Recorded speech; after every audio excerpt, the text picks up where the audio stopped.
तुम्ही ना love marriage करा नाही तर अरेंज मॅरेज करा, नवरा बायकोंमध्ये ना सतत भांडणं होतच राहतात. आज तशी आमच्यात भांडणं झाली होती आणि ती पण ह्या दिव्यामुळं. माझं म्हणणं होतं की आहे ना मी हा दिवा क्लीन करून ठेवते, तर ह्यांचं म्हणणं होतं की नको क्लीन करू, आपण दुसरा आणूयात.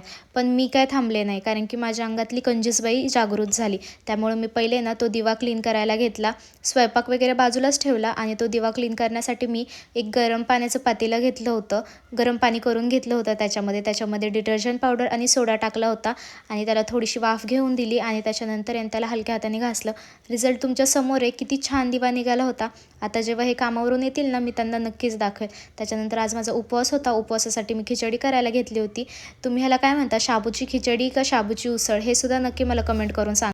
आणि त्याच्यानंतर आहे ना मग आहे ना ननंदबाईंशी फोन झाला की परीला स्कूलमधून आणायचं आहे आणि परीला स्कूलमधून आणायला गेले होते. तर असं काहीसं होता माझा दिवस. So thank you for watching. Bye, take care.